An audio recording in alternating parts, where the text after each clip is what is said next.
ആറാമത്തെ വാക്യത്തിൽ എഴുതിയിരിക്കുന്നത് കഷ്ടതയുള്ളപ്പോൾ തന്നെ സഹിക്കേണ്ടി വന്നിട്ടും നിങ്ങൾ പരിശുദ്ധാത്മാവിന്റെ സന്തോഷത്തോടെ വചനം കൈക്കൊണ്ട് ഞങ്ങൾക്കും കർത്താവിനും അനുകാരികളായി. ബഹു കഷ്ടതകൾ സഹിക്കേണ്ട വന്നിട്ടും പരിശുദ്ധാത്മാവിലുള്ള ഒരു സന്തോഷത്തോടുകൂടി ഞങ്ങൾക്കും കർത്താവിനും അനുകാരികളായി തീർന്ന കാര്യം യേശുവും ഇതുപോലെ പോയത്, ഈ ഒരു വഴി കൂടെ പോയത്. അപ്പോസ്തലന്മാരും ഈ ഒരു വഴി കൂടെ പോയത്.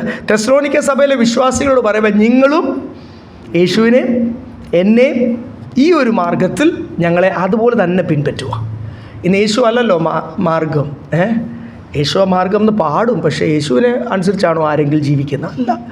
യേശു കർത്താവോ അപ്പോസ്തലന്മാരും ഒക്കെ അവർക്കുള്ളതെല്ലാം കളഞ്ഞ് അവരുടെ ഓഫീസും അല്ലെങ്കിൽ അവരുടെ എല്ലാ മത്യാസമൊക്കെ എങ്ങനെ ദൈവസന്ധി വന്നല്ലോ, ഓരോരുത്തരും ദൈവസന്ധിയിൽ വരുന്നത് അവർക്ക് ഉള്ളതെല്ലാം സമ്പൂർണ്ണ സമർപ്പണത്തിൽ ആണല്ലോ അവർ വന്നത്. ഇല്ലേ, കർത്താവിന് വേണ്ടി വില കൊടുക്കുവാൻ. അപ്പോൾ ഇവിടെ എഴുതിയിരിക്കുന്നത് ചെറിയ കഷ്ടതയല്ല, ബഹു കഷ്ടം, മച്ച് അഫ്ലിക്ഷൻ, ബഹു കഷ്ടത, ഭയങ്കരമായിട്ട് കഷ്ടത സഹിക്കേണ്ടി വരുമ്പോൾ ഈ കഷ്ടതയുടെ മധ്യത്തിൽ ലോകജ്ഞാനം അനുസരിച്ചോ അല്ലെങ്കിൽ ഈ ലോകത്തിൽ ഈ മണ്ണിൽ നിന്ന് വന്നല്ലേ നമ്മുടെ ശരീരം, റിയാക്ഷനുണ്ട്.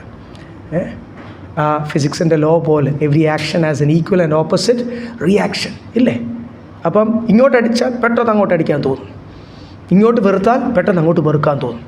ഇങ്ങോട്ട് മിണ്ടിയില്ല ഞാനും എന്ത് ചെയ്യത്തില്ല, ഇങ്ങോട്ട് എൻ്റെ കഷ്ടതയിൽ സഹായിക്കാത്തവർ ഞാനും എന്ത് ചെയ്യത്തില്ല, അവൻ അങ്ങോട്ട് അനുഭവിക്കട്ടെന്ന് പറയും, സഹായിക്കത്തില്ല. അതാ പെട്ടെന്ന് നമ്മുടെ ചേർത്ത് എനിക്കും, ഞാനും മനുഷ്യനാണ്, ദൂതനൊന്നുമല്ല, നിങ്ങൾക്കും നമുക്ക് പെട്ടെന്ന് തോന്നും. ഇങ്ങോട്ട് പണി തന്നവനെ അങ്ങോട്ട് എന്ത് ചെയ്യാലും എന്ത് ചെയ്യണം, പെട്ടെന്ന് നമ്മുടെ ജഡത്തിൽ തോന്നുന്നത് അത് തന്നെയാണ്, നമുക്കറിയാമല്ലോ. പിന്നെ ആത്മാവിൽ നമ്മുടെ ഈ ജഡത്തെ ഒന്ന് ക്രൂശിക്കുമ്പോഴാണ് ക്രിസ്തുവിൻ്റെ സ്നേഹം, ആ ഭാവം, ക്ഷമിക്കുവാനും സ്നേഹിക്കുവാനും അങ്ങോട്ട് ഞാൻ ആരെയാണ് സേവിക്കുന്നത് അങ്ങോട്ട് കാണിച്ചു കൊടുക്കണ്ടേ. അപ്പം ആ ഒരു അനുഭവം വരുന്നത്. അതുകൊണ്ട് ഇവിടെ എഴുതിയേക്കുന്ന കഷ്ടത വരുമ്പോൾ മനുഷ്യന് തോന്നുന്നത് കരയുവാനും പെറുപെറുക്കാനും തള്ളിപ്പറയുവാനും ഒക്കെയാണ്. അതുകൊണ്ടല്ലേ ഇയ്യോബിൻ്റെ ഭാര്യയെ ചോദിച്ചു, ഇത്രയോ കഷ്ടത വന്നു, നീ ഇപ്പോഴും ആ സത്യവും പിടിച്ചുകൊണ്ടിരിക്കുവാണോ, യഹോവയായ ദൈവം എന്നൊക്കെ പറഞ്ഞുകൊണ്ട് നീ ഇപ്പോഴും ഇരിക്കുവാണോ? ആ കർത്താവിനെ തള്ളിക്കളഞ്ഞിട്ട് നീ എന്ത് ചെയ്യേ പോയി പച്ച മനുഷ്യനായിട്ട്, അല്ലെങ്കിൽ ഒരു സ്ത്രീ അല്ലെങ്കിൽ ഒരു പുരുഷൻ, ആരാണല്ലോ ഒരു മനുഷ്യൻ സ്ത്രീ ബുദ്ധിയിൽ ചിന്തിച്ച് താൻ പറഞ്ഞ ഒരു ആലോചന ആർക്കും അങ്ങനെ തോന്നിപ്പോ, നമുക്കൊക്കെ തോന്നിപ്പോ. ഇപ്പോഴും ആ സത്യവും പിടിച്ചുകൊണ്ട് മുറുകെ പിടിച്ചുകൊണ്ടിരിക്കുകയാണ്. യോബിനൊന്നും എത്രത്തോളം ആ കൃപ കിട്ടിയെന്ന് അറിയത്തില്ല. പക്ഷേ പുതിയ നിയമ ഭക്തരുടെ, എൻ്റെ നിങ്ങളുടെ നമുക്കുള്ള പ്രത്യേക ഒരു കൃപയാണ്. സ്തോത്രം. ബഹു കഷ്ടതയിൽ കൂടി കടന്നു പോകുമ്പോഴും പരിശുദ്ധാത്മാവിലൊരു സന്തോഷം. അത് പരിശുദ്ധാത്മാവ് ഉള്ളിൽ വസിക്കുന്നവർക്കേ ഉള്ളൂ ഇല്ലേ. നമ്മളിവിടെ ഇരിക്കുന്നവരെല്ലാം ഉള്ളിൽ പരിശുദ്ധാത്മാവുണ്ട് എന്ന് നിങ്ങളും വിശ്വസിക്കുന്നു, ഞാനും വിശ്വസിക്കുന്നു. അതുകൊണ്ടാണ് നമ്മൾ ഹല്ലേലൂയ ക്രൂശൻ്റെ വചനം കേൾക്കുവാൻ, സത്യവചനം കേൾക്കുവാൻ സത്യാത്മാവിൽ ദൈവസന്ധിയിൽ വളരെയധികം ദൂരമൊക്കെ യാത്ര ചെയ്ത് വന്നിരിക്കുന്നത്. സ്തോത്രം. ബഹു കഷ്ടതയുടെ മധ്യത്തിൽ എന്തുവാണ് പരിശുദ്ധാത്മാവിൻ്റെ ബാലൻസ്. അത് ലോകത്തിന് മനസ്സിലാകത്തില്ല. പ്രത്യേക ഫോമുലയാണ് കർത്താവിൽ ഹല്ലേലൂയ കർത്താവിൻ്റെ പ്രിയ മക്കൾക്ക് മാത്രമേ മനസ്സിലാകത്തുള്ളൂ. എന്നിട്ടാണ് 2-ാമത്തെ അധ്യായം 1-ാമത്തെ വാക്യം. സഹോദരന്മാരെ, ഞങ്ങൾ നിങ്ങളുടെ അടുക്കൽ വന്നത് വ്യർത്ഥമായില്ല എന്ന് നിങ്ങൾ തന്നെ അറിയുന്നുവല്ലോ. ഇവിടെ എഴുതിയിരിക്കുന്ന സഹോദരന്മാരെ, ഞങ്ങൾ നിങ്ങളുടെ അടുത്തത് വന്നത് എന്ത് ചെയ്തില്ല, വ്യർത്ഥമായില്ല. വ്യർത്ഥമായില്ലെന്ന് പറഞ്ഞാൽ എന്തുവാ, അതിൻ്റെ ഫലം ഉണ്ടായി, അതല്ലേ എൻ്റെ അർത്ഥം. ഞങ്ങൾ വളരെയധികം നമുക്ക് ഇവിടെ നിന്ന് ഒരു സ്ഥലത്ത് പോകണമെങ്കിൽ ട്രെയിൻ കാണും, പ്ലെയിൻ കാണും, അല്ലെ വണ്ടി ഓടിച്ചൊക്കെ നമ്മൾ പോകും. 3-4 ജില്ലയൊക്കെ വിട്ട് നമ്മൾ കേരളത്തിൻ്റെ അറ്റം വരെയൊക്കെ പോയിട്ട് വരും, ചേട്ടൻ്റെ തമിഴ്നാട് വരെയൊക്കെ പോയിട്ട് വരും. ഇത്രയൊക്കെയുള്ള കാര്യമേ ഉള്ളൂ നമുക്ക് ഇന്നത്തെ കാലത്ത്. അന്ന് അങ്ങനാണോ? എത്ര രാജ്യങ്ങൾ താണ്ടി. ഓൺലൈൻ ബുക്കിംഗ് വല്ലതും ഉണ്ടോ കപ്പലിന്? അവിടെ വരുമ്പോൾ അറിയാം ആ കപ്പലിൽ സ്ഥലമുണ്ടോ ഇല്ലയോ. ആ കപ്പലിൽ സ്ഥലമില്ലെങ്കിൽ തൊട്ടടുത്ത 15 മിനിറ്റ് കഴിഞ്ഞ് അടുത്ത പ്രൈവറ്റ് ബസ് വരുന്ന പോലൊന്നും ഇല്ല കപ്പൽ. ഒരാഴ്ച കഴിഞ്ഞോ ഒരു മാസം കഴിഞ്ഞോ ഒക്കെ ആയിരിക്കും കപ്പൽ. പിന്നെ എവിടെ കിടക്കണം? അവിടെ വല്ല ലോഡ്ജോ സൗകര്യം വല്ലതും ഉണ്ടോ? എവിടെയെങ്കിലും കിടക്കണം. അവിടെ വല്ല ദൈവമക്കളുണ്ടോ തന്നെ സ്വീകരിക്കുവാൻ? ആ പ്രാക്ടിക്കൽ പ്രോബ്ലംസ് ഒന്നും താൻ ഇവിടെ എഴുതാഞ്ഞതിൻ്റെ കാരണം അതൊക്കെ കർത്താവിന് വേണ്ടി സന്തോഷത്തോടെ സഹിച്ചു. ആ ഒരു മാസം അടുത്ത കപ്പലിന് വേണ്ടി വെയിറ്റ് ചെയ്യേണ്ട സമയം താൻ തീർച്ചയായിട്ടും അത് അവിടെയൊക്കെ ഭവനങ്ങൾ കയറി ഇറങ്ങി താൻ എന്ത് ചെയ്തു. അപ്പോൾ അതൊന്നും വ്യർത്ഥമല്ല. അത്രയും കഷ്ടപ്പെട്ട് ദൈവമക്കൾ തനിക്ക് ഇപ്പം നമ്മൾ ഇവിടുന്ന് ഒരു സ്ഥലത്ത് പോവുകയാണ്, ചിലപ്പോൾ ദൈവമക്കൾ അത് പാസ് ചെയ്തുകൊണ്ട് കയ്യിലിരുന്നോട്ട് നിങ്ങളുടെ യാത്രാ ചിലവിന് ഉപയോഗിക്കാമല്ലോ. എന്തെങ്കിലുമൊക്കെ ദൈവമക്കൾ നമ്മൾ സഭയായിട്ട് ഒന്നിച്ചാണല്ലോ ഓരോ കാര്യങ്ങൾ ചെയ്യുന്നത്, മിഷൻസ് ആണല്ലോ എല്ലാം ചെയ്യുന്നത്.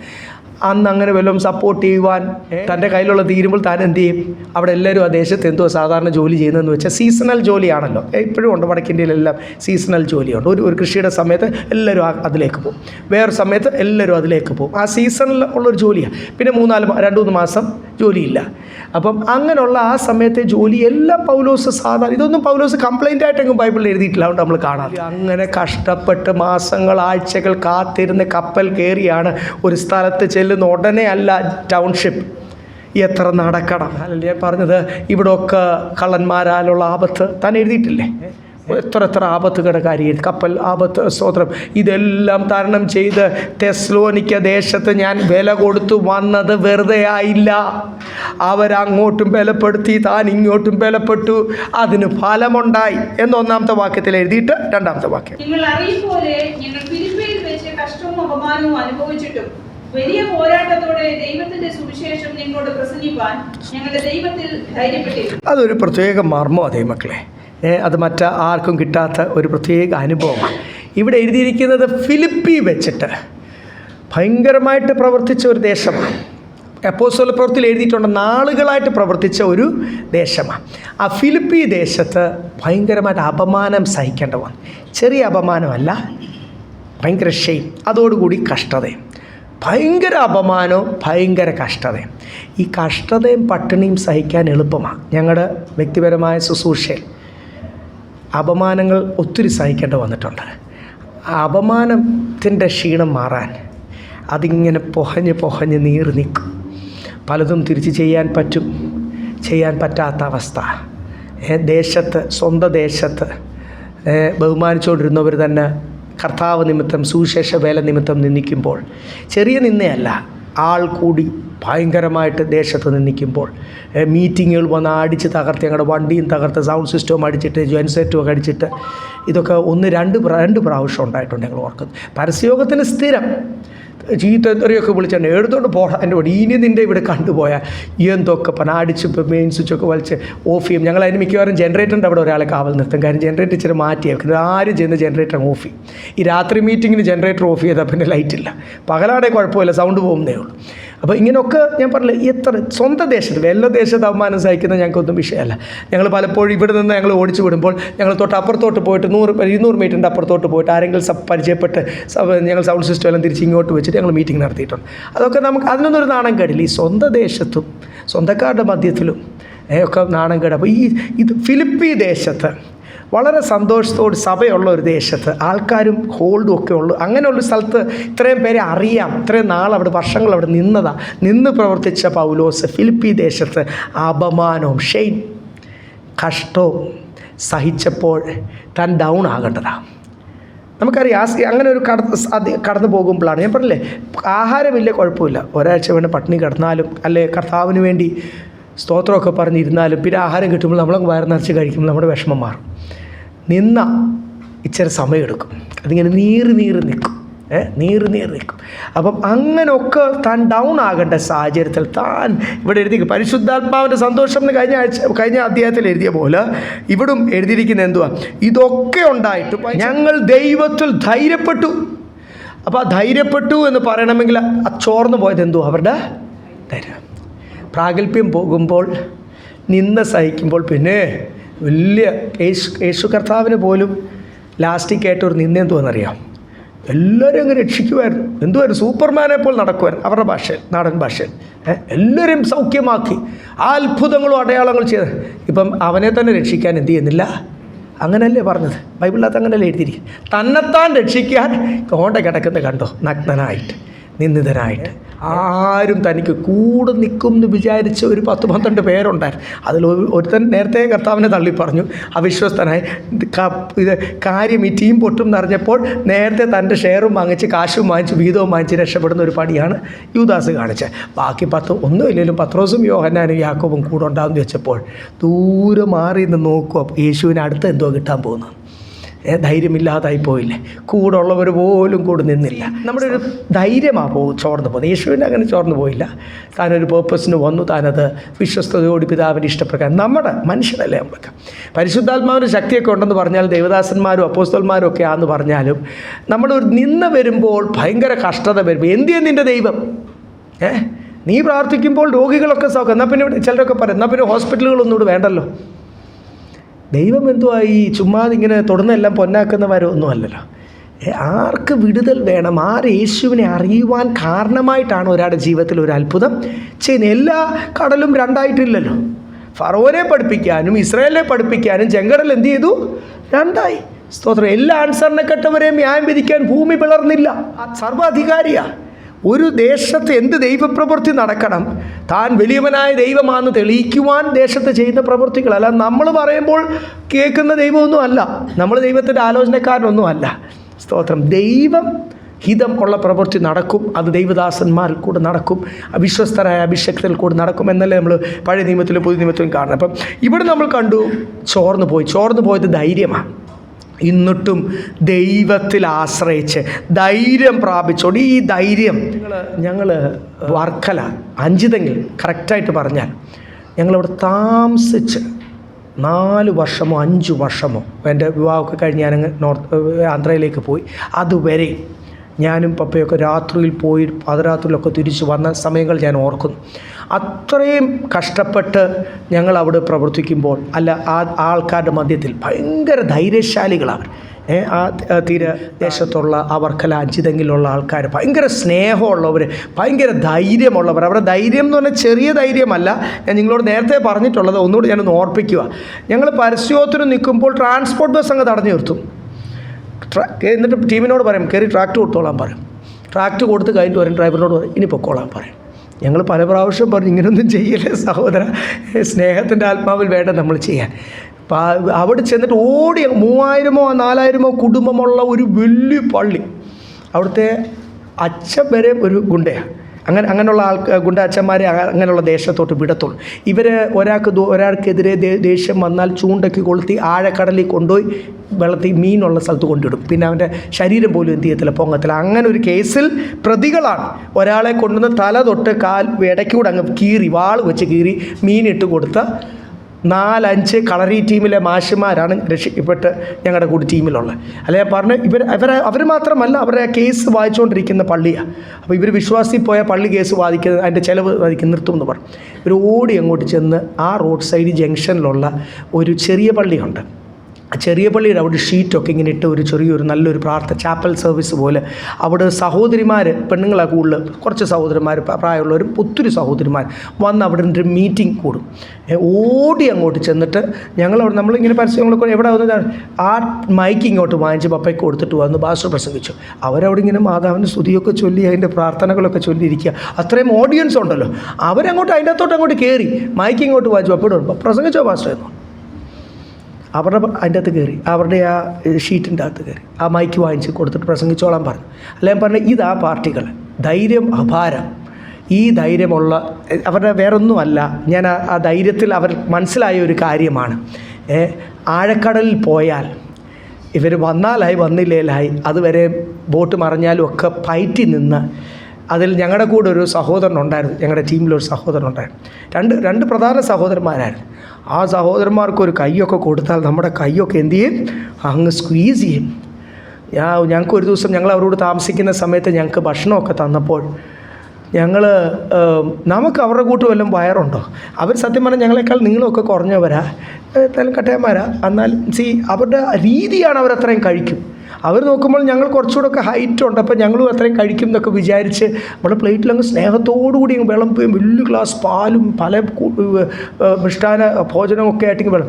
ഞാൻ സഹോദരന്മാരെ നമുക്ക് അത്രയും ബ്രേക്ക്ഫാസ്റ്റ് ഇത് കഴിഞ്ഞ് നമുക്ക് ഇറങ്ങി നടക്കേണ്ടതാ, തളർന്നു പോകത്തില്ലേ. ഞങ്ങളുടെ കൈ രണ്ടും എടുത്ത് പുറയിൽ ഇങ്ങനെ കെട്ടി വെച്ചിട്ട് വേറെ സഹോദരൻ പറഞ്ഞു വിളമ്പാൻ പറഞ്ഞു. എന്നിട്ട് ഞങ്ങളോട് പറഞ്ഞു കഴിച്ചോ ഫാസ്റ്റ്. ഞാൻ പറഞ്ഞത് അവരുടെ ഒരു റഫ് ടഫ് രീതിയാണ്. ഇത് പത്രോസിൽ നമ്മൾ കാണുന്നു. പത്രോസ് എന്ത് ചെയ്തു?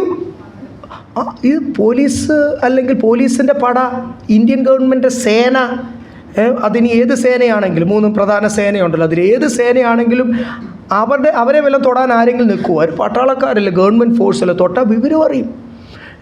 ഒരാൾ ഇവിടെ എയർപോർട്ട് സ്റ്റാഫ്, ഇവിടെ നെടുമ്പാശ്ശേരിയിൽ എയർപോർട്ടിൻ്റെ അസിസ്റ്റൻറ്റ് ജനറൽ മാനേജറാണ്. CRPFൻ്റെ ഒരു ജവാനെ മാറിക്കിടാന്ന് പറഞ്ഞ് ID ഇല്ലാതെ വന്ന് കയറിപ്പോയപ്പോൾ അതിനെതിരെ എന്ത് കേസാണ് വന്നത്, എന്ത് പ്രശ്നം. ഒരു ജവാനെ പോലും തൊടാൻ പറ്റും. ചക്രവർത്തിയുടെ പടയാളിയുടെ ചെവി കാത് എന്ത് ചെയ്തു, വാളെടുത്ത് ഇതൊന്നും ആദ്യമായിട്ട് ചെയ്തതൊന്നുമല്ല, ഇവരുടെ സ്വഭാവമാണ്. ഈ ധൈര്യമുള്ള പത്രോസിനെയാണ് നമ്മൾ കാണുന്ന ഒരു കൊച്ചു പെൺകുട്ടിയുടെ മുമ്പിൽ ദൈവത്തിന് വേണ്ടി നിൽക്കണമെങ്കിൽ ഈ ലോകത്തിൽ കാണിക്കുന്ന ധൈര്യം പോരാന്ന് എത്ര വ്യക്തമാണ് ബൈബിളിൻ്റെ അകത്തില്ലേ. പഴയ നിയമത്തിലാണെങ്കിലും പുതിയ നിയമത്തിലാണ്. ശൗൽ ആരാ?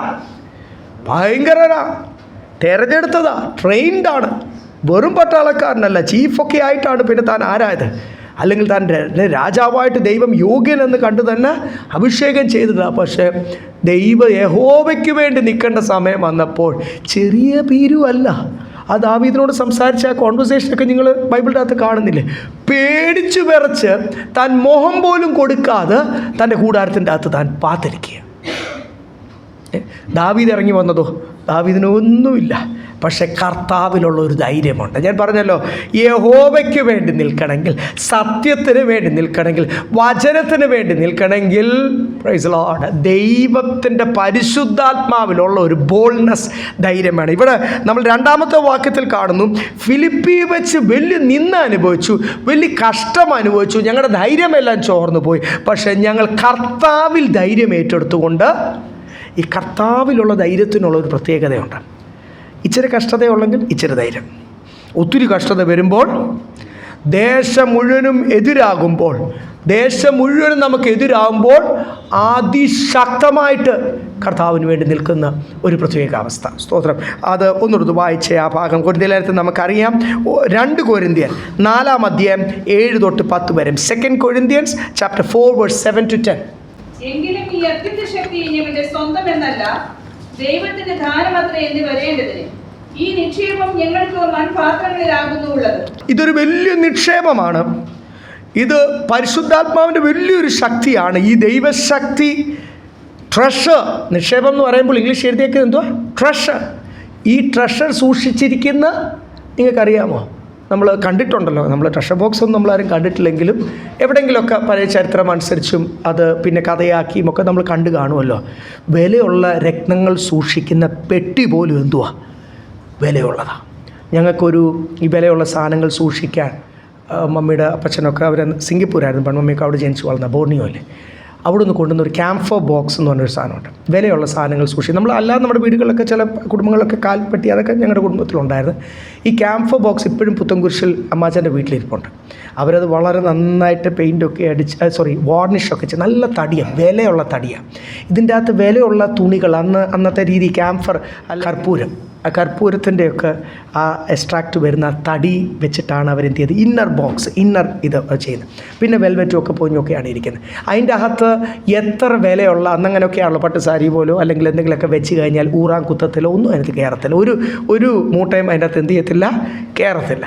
അതിൻ്റെ വെളിയിലുള്ള കൊത്തുപണി ഞാൻ വെറുതെ പറയുമല്ല, ഇവരൊക്കെ കണ്ടിട്ടുള്ള ഒരു ഫ്രണ്ട് ഡോറിലൊന്നും അങ്ങനെ ആരും കൊത്തുപണി എന്ന് കണ്ടിട്ടില്ല. ഭയങ്കരമായിട്ടുള്ള കൊത്തുപണി, അത് ചുറ്റിനും കൊത്തുപണി, അതിനൊരു താഴും പെട്ടിയൊക്കെ ഉള്ള. അപ്പം വിലയുള്ള സാധനങ്ങൾ സൂക്ഷിക്കുന്ന പെട്ടിയും എന്തുള്ള വിലയുള്ളതാണ്. പക്ഷേ എൻ്റെ ദൈവം തിരഞ്ഞെടുത്ത നമ്മളൊക്കെ, ഈ പാത്രങ്ങൾ, ഞാനുൾപ്പെടെ, നമ്മളൊക്കെ വിലയുള്ളതാണോ? വിലയുള്ളതായിരുന്നോ? അല്ല. ഈ വിലയുള്ള നിക്ഷേപം, പരിശുദ്ധാത്മാവിൻ്റെ നിറവ്, അഭിഷേകം എന്നിലും നിങ്ങളിലും വന്നേ പിന്നെയാണ് നമ്മൾ എന്തായി തീർന്നത്. അപ്പോൾ വെറും മൺപാത്രം, വെറും മൺ. ട്രെയിനിലൊക്കെ കിട്ടും. ഇപ്പം കുറച്ചാൾ മാറി, പിന്നെയും പ്ലാസ്റ്റിക് ഗ്ലാസ്സായി. ലാലു പ്രസാദ് യാദവിൻ്റെ അവസാനത്തെ സമയത്തൊക്കെ എന്ത് ചെയ്തു, ഞങ്ങളൊക്കെ യാത്ര ചെയ്യുന്ന അവസാനത്തെ സമയം ഞങ്ങൾ ഓർക്കുന്നു, ചായ കുടിക്കുമ്പോൾ നമുക്ക് എന്ത് ചെയ്യും, മൺ ഗ്ലാസ്സാണ് തരുന്നത്. കുടിച്ച് കഴിഞ്ഞാൽ അത് എറിഞ്ഞ് കളഞ്ഞോണം. അത് അവർ പിന്നെ തെറിച്ച് കളക്റ്റൊന്നും ചെയ്യത്തില്ല. ഞങ്ങളത് കുറച്ചൊക്കെ നാട്ടിലോട്ട് എടുത്തുകൊണ്ട് വന്നു. ഞാൻ പറഞ്ഞത് വെറും മൺപാത്രം ഉപയോഗിച്ച് കഴിഞ്ഞാൽ കളയുക. അങ്ങനെ വെറും ഉപയോഗശൂന്യമായ വിലയില്ലാത്ത മൺപാത്രത്തിൻ്റെ അകത്ത് കൊരിന്ത്യർ ലേഖനത്തിൽ എഴുതിയേക്കുന്ന വിലയേറിയ ദൈവത്തിൻ്റെ നിക്ഷേപം, this power of God, this treasure of God എന്നാണ് എഴുതിയിരിക്കുന്നത്, അത് നിക്ഷേപിച്ചിരിക്കുന്നു. അതുകൊണ്ട് അടുത്ത വാക്യം വായിച്ചേ. We are pressed on every side but not crushed. ഞാൻ എപ്പോഴും ഓർപ്പിക്കുമല്ലോ, മലയാളത്തിൽ ഉള്ളതിനേക്കാൾ ഇംഗ്ലീഷിൽ വളരെ ആഴത്തിലാണ്. നമ്മൾ ഈ ഫ്രൂട്ടി കുടിച്ചിട്ട് ഇങ്ങനെ ഞെരുക്കുമല്ലോ, പെപ്സി കുടിച്ചിട്ട് അപ്പം ഞെരുക്കുമല്ലോ, അങ്ങനെ സ്തോത്രം, എല്ലാ സൈഡിൽ നിന്നും എന്നെ ഞെരുക്കുന്നു, പക്ഷെങ്കിൽ ഞാൻ എന്ത് ചെയ്യത്തില്ല, ഇടുങ്ങിപ്പോകുന്നില്ല. അല്ലേ, I am not being crushed എന്നാണ് ഇംഗ്ലീഷ് ബൈബിൾ. എന്നിട്ട് ബുദ്ധിമുട്ട് അനുഭവിക്കുന്നുണ്ട്, പക്ഷേ ഈ നിക്ഷേപം എന്നിലുള്ളതുകൊണ്ട് ഞാൻ നിരാശപ്പെടുന്നില്ല. ഉപദ്രവം അനുഭവിക്കുന്നുണ്ടെങ്കിലും ഉപേക്ഷിക്കപ്പെടും. എല്ലാ സൈഡിൽ നിന്ന് ഉപദ്രവം അനുഭവിക്കുന്നു, പക്ഷേ ഞാൻ കർത്താവിനെ ഉപേക്ഷിക്കുന്നില്ല. ദൈവം എൻ്റെ കൂടെ ഉണ്ട്. കാര്യം ഈ നിക്ഷേപമുണ്ട്. വീണ് കിടക്കുന്നവരെങ്കിലും നശിച്ചു പോകുന്നില്ല. അവിടും ഇംഗ്ലീഷ് എഴുതിയേക്കുന്ന I am struck down but not destroyed എന്ന് എഴുതിയേക്കുന്നത്. ഞാൻ വീഴാൻ വേണ്ടി എന്നെ അടിക്കുന്നുണ്ട്. ദുഷ്ടശക്തി എന്ത് ചെയ്യുന്നുണ്ട്? ഇടയ്ക്കിടയ്ക്കൊക്കെ അറ്റാക്ക് ചെയ്യുന്നുണ്ട്, പക്ഷേ ഞാൻ എന്ത് ചെയ്യുന്നില്ല, വീഴുന്നില്ല. അപ്പോൾ ഇത് ഞാൻ ഞെരുങ്ങിപ്പോകാത്തതിൻ്റെ ഇല്ലാത്തതിൻ്റെ കാരണം എന്തുവാണെന്നറിയാം? ഇവിടെ എഴുതിയിരിക്കുന്നത് ഈ നിക്ഷേപം വിലയേറിയ പെട്ടിക്കകത്തല്ല. നേരത്തെ പറഞ്ഞ പോലെ കൊത്തുപണി ചെയ്ത് വിലയുള്ള തടി വെച്ച് പണിത മനോഹരമായ രാജകീയ പെട്ടിയിലല്ല, ഈ മൺപാത്രത്തിൽ. Praise the Lord. ഈ മൺപാത്രത്തിൽ സാധാരണക്കാരായ നമ്മളെ ഓരോരുത്തരെയും തിരഞ്ഞെടുത്ത് ഈ മൺപാത്രത്തിൽ വെച്ചിരിക്കുന്ന നിക്ഷേപമോ ദൈവത്തിൻ്റെ വ്യക്തിത്വമായ, ദൈവത്തിൻ്റെ അംശമായ, ദൈവത്തിൻ്റെ ഒരു ഭാഗം അല്ലെങ്കിൽ ഒരു അംശമായ പരിശുദ്ധാത്മാവിനെ, ആ വലിയ നിക്ഷേപത്തെ വെച്ചിരിക്കുന്നതുകൊണ്ടാണ് ഞാൻ തകർന്നത്. അപ്പോൾ അവിടെയൊക്കെ നമ്മളെ കൊരിന്ത്യലേഖനത്തിൽ വായിക്കുമ്പോഴും കൊരിന്ത്യ സഭയെ ബലപ്പെടുത്തുവാണ്. സ്തോത്രം. ഈ ധൈര്യം, ഈ നിക്ഷേപം നിങ്ങളിലും ഉണ്ടെങ്കിൽ നിങ്ങൾ എന്ത് ചെയ്യത്തില്ല, തകർന്നു പോകത്തില്ല. അതാണ് നമ്മൾ ഇവിടെ കാണുന്ന വലിയ കഷ്ടം സഹിക്കേണ്ടി വന്നു, പക്ഷേ ഞാൻ എന്ത് ചെയ്യുന്നില്ല, ഞങ്ങൾ ആ ധൈര്യം ഏറ്റെടുത്തുകൊണ്ട് വലിയ പോരാട്ടത്തോടുകൂടി ദൈവത്തിൻ്റെ സുവിശേഷം നിങ്ങളോട് പ്രസംഗിക്കുവാൻ അവർക്ക് വചനം ലഭിച്ചു, അവർക്ക് അതിനുള്ള അധികാരം ലഭിച്ചു. കർത്താവ് എന്തുവാ പറഞ്ഞ? സർവ്വ അധികാരവും ഞാൻ നിങ്ങൾക്ക് തരുന്നു, ലോകം മുഴുവനും പോയി സുവിശേഷം. അപ്പോൾ അവർക്ക് വചനം ലഭിച്ചു, അവർക്ക് അധികാരം ലഭിച്ചു, ധൈര്യം ലഭിച്ചു. പക്ഷെ പിന്നെയും സംസാരിക്കാൻ പറ്റാത്ത അവസ്ഥകൾ വരെയും ശുശ്രൂഷയിലുണ്ടാവും. അപ്പോൾ ഇവിടെ എഴുതിയിരിക്കുന്നത്, ഞങ്ങൾ എന്ത് ചെയ്തു? ധൈര്യം പ്രാപിച്ച് ഞങ്ങൾ പോരാടി. ഞാൻ പറഞ്ഞേ, വചനം ലഭിച്ചു, അധികാരം ലഭിച്ചു, ധൈര്യം ലഭിച്ചിട്ടും വചനം സംസാരിക്കുവാൻ ദേശശക്തി അനുവദിക്കുന്നില്ലെന്നേ. ഈ വചനമൊന്ന് മറ്റുള്ളവരോടൊന്ന് പറഞ്ഞ് മനസ്സിലാക്കുവാൻ ദേശശക്തി, അതിന് പിന്നെ എന്ത് ചെയ്യണമെന്ന് അവിടെ അവസാനം എഴുതിയേക്കുന്നത്, ഞാൻ പോരാടി.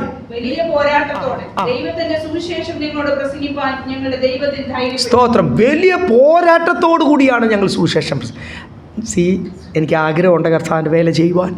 എനിക്ക് മറ്റുള്ളവരോട് കർത്താവിനെ പറ്റി പറയുവാൻ വലിയ വാഞ്ചയാണ്. പറ്റുന്നില്ല.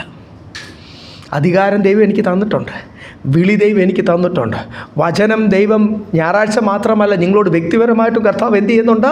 നിങ്ങളുടെ ജീവിതത്തിലെ അനുഭവമായിട്ട് ബന്ധപ്പെട്ട് സംസാരിക്കുന്നുണ്ട്. വ്യക്തിപരമായ പ്രാർത്ഥനയിൽ ദൈവം ഇടപെടുന്നുണ്ട്. പക്ഷേ സമയം വരുമ്പോൾ എനിക്ക് അങ്ങോട്ട് എന്ത് ചെയ്യാൻ പറ്റും? സ്റ്റാർട്ടിങ് ട്രബിളോ എന്തുവാ പറയാൻ, അതിനും എന്ത് ചെയ്യണം? പോരാടണം. ഇല്ലേ?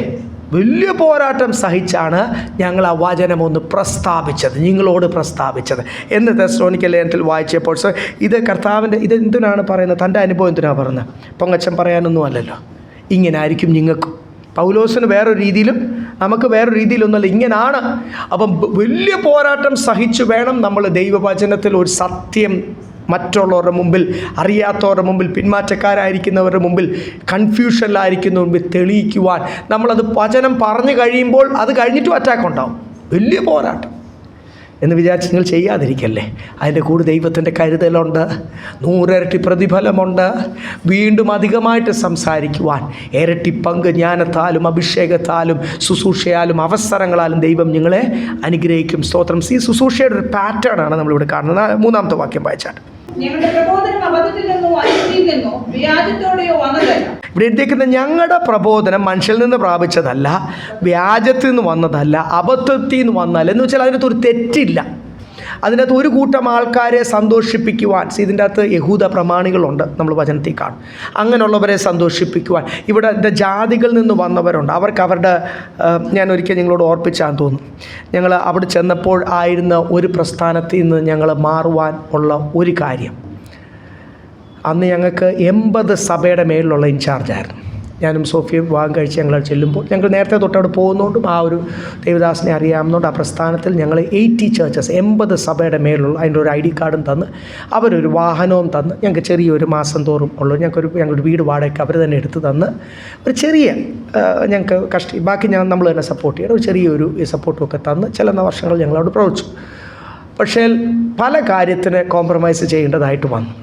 യാത്ര ചെയ്ത് പോയി. പിന്നെ ഞങ്ങൾക്ക് വെള്ളി ശനി ഞായർ ഞങ്ങളുടെ ടൗണിലെ സഭയുണ്ട്. അപ്പം ഇത്രയും കാര്യങ്ങൾ ആ സഭയും ആ ചർച്ചിൻ്റെ ആയിരുന്നു, അവിടുത്തെ അസോസിയേറ്റ് പാസ്റ്ററോടായിരുന്നു ആദ്യം. ഇത്രയും കാര്യങ്ങൾ ചെയ്യേണ്ട വന്നപ്പോൾ അവിടെ ഈ ജാതികളിൽ നിന്ന് വരുന്നവർ, അത് കേരളത്തിൽ കുറച്ചുകൂടി സ്ട്രിക്റ്റായിട്ട് ദൈവദാസന്മാർ നിൽക്കുന്നു. ഓരോ ട്രൈബ്സ് ഉണ്ട്, ഓരോ കൂട്ടം ആൾക്കാരുണ്ട്, ഓരോ കമ്മ്യൂണിറ്റി ഉണ്ട്. അവിടെ ഒരു ബർമയിൽ നിന്ന് വന്ന ഒരു റെല്ലി എന്ന് പറഞ്ഞ ഒരു ട്രൈബ്, ആ ട്രൈബിന് അവർക്ക് ഒത്തിരി ആചാരങ്ങളുണ്ട്.